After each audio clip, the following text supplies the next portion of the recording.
My YouTube channel व्यास नारायण मिश्र। आज हम discuss कर रहे हैं क्लास 12 फिजिक्स के एमसीक्यू इम्पॉर्टेंट क्वेश्चन है।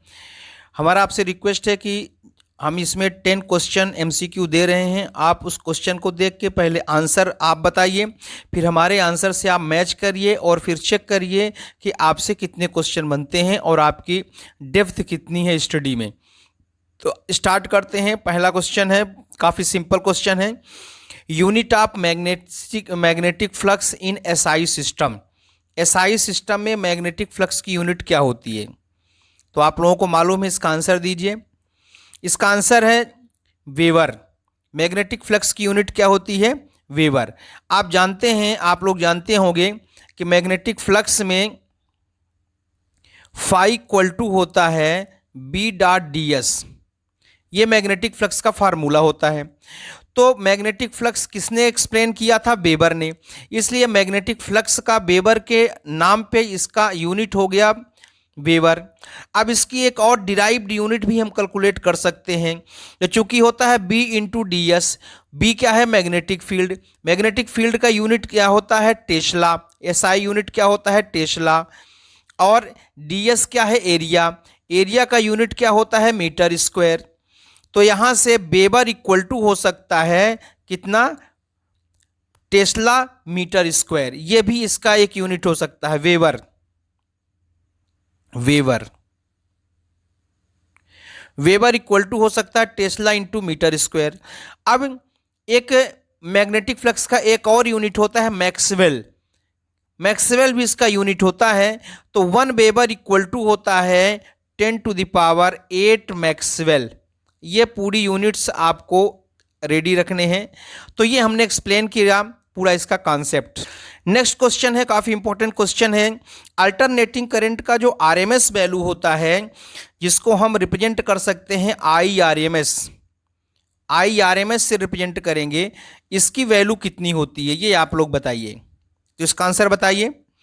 इसका आंसर है 0.707 I0। I0 क्या है? मैक्सिमम करंट है। इसको हम इस तरह से भी लिख सकते हैं I0/√2। इसका मतलब कि जो आरएमएस वैल्यू है, जो वायर में करंट फ्लो होती है, एक्चुअल में वो आरएमएस वैल्यू फ्लो होती है। मैक्सिमम करंट कितना होता है? I0। तो ये I0 फ्लो नहीं होती। कौन सी करंट फ्लो होती है? आरएमएस वैल्यू फ्लो होती है वायर में।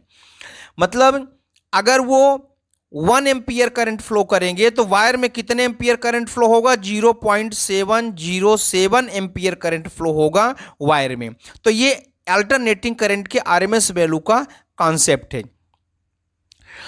नेक्स्ट है सेल्फ इंडक्टेंस का एसआई सिस्टम में यूनिट क्या होता है? तो सेल्फ इंडक्टेंस हो या म्यूचुअल इंडक्टेंस हो या ओनली इंडक्टेंस हो, इसकी यूनिट क्या हो सकती है? इन सब की यूनिट सेम होती है। इसका आंसर आप लोग देखें। इसका आंसर है हेनरी।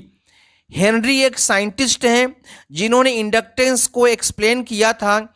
उन्हीं के ऑनर में इंडक्टेंस की यूनिट जो है हेनरी हो गई है।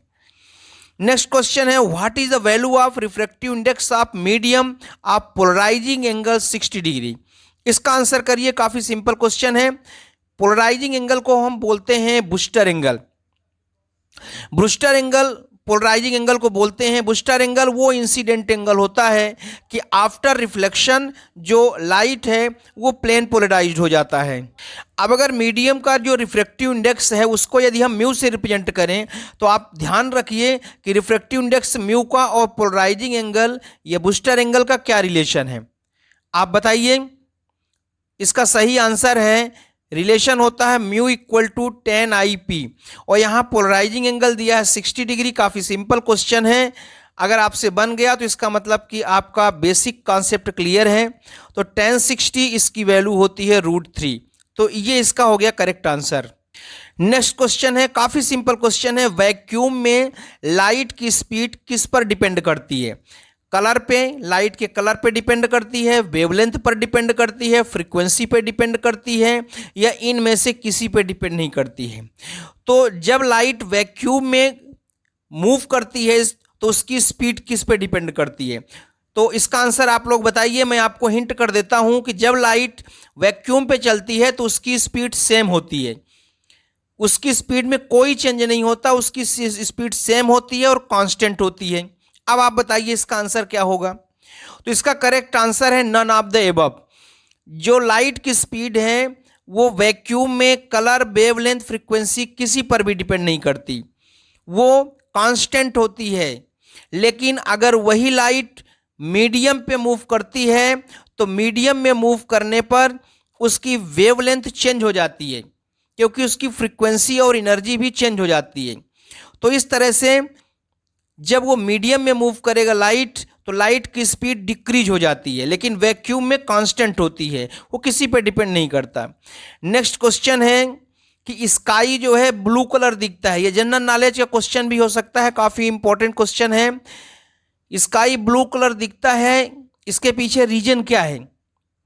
क्या रीजन हो सकता है? ब्लू कलर क्यों दिखता है, रेड क्यों नहीं दिखता?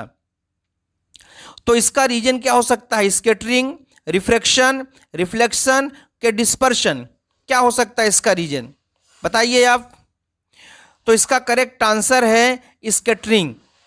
जब स्काई में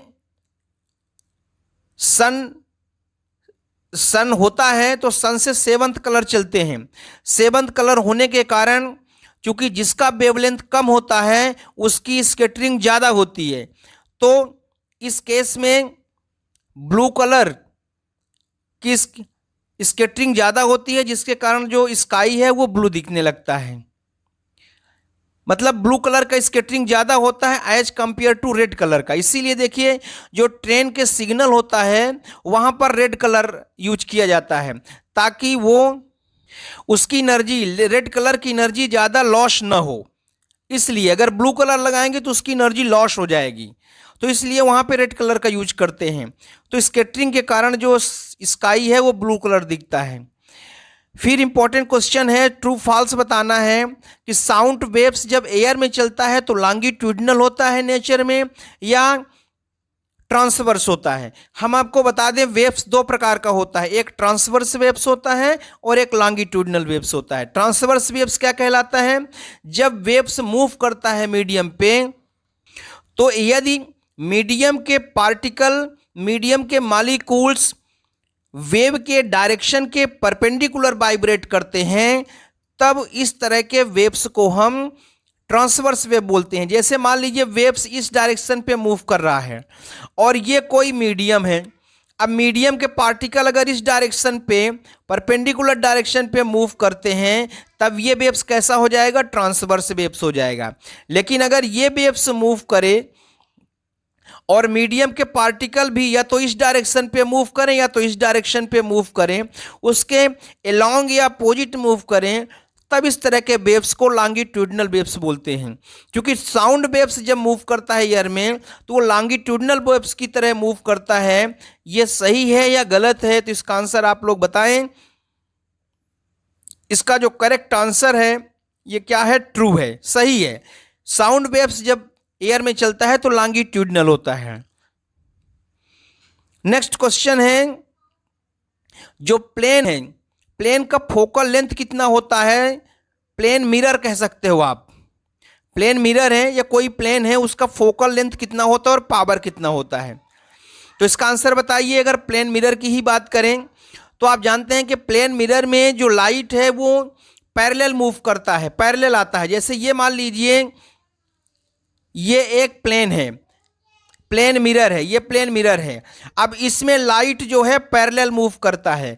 जब लाइट पैरेलल मूव करता है तो उसका जो ओरिजिनेशन है वो इनफाइनाइट माना जाता है। तो इसलिए इसका फोकल लेंथ कितना हो जाएगा? इनफाइनाइट। अब फोकल लेंथ इक्वल टू होता है या पावर इक्वल टू होता है 1 फोकल लेंथ। तो जब फोकल लेंथ इसका इनफाइनाइट है, चूंकि पावर इक्वल टू होता है 1/f। जब f कितना है? इनफाइनाइट है, तो 1/इनफाइनाइट इक्वल टू 0। तो पावर कितना हो जाएगा इसका? 0 हो जाएगा। तो इस तरह से फोकल लेंथ इसका इनफाइनाइट हो गया। नेक्स्ट क्वेश्चन है कि एब्सोल्यूट 0, अगर टेम्परेचर 0 है तो सेमीकंडक्टर की कंडक्टिविटी क्या होगी? बहुत इंपॉर्टेंट क्वेश्चन है। सेमीकंडक्टर क्या है? एक ऐसा मटेरियल है जिसमें लो टेम्परेचर में इंसुलेटर की तरह बिहेव करता है और मीडियम टेम्परेचर में या हाई टेम्परेचर में कंडक्टर की तरह बिहेव करने लगता है।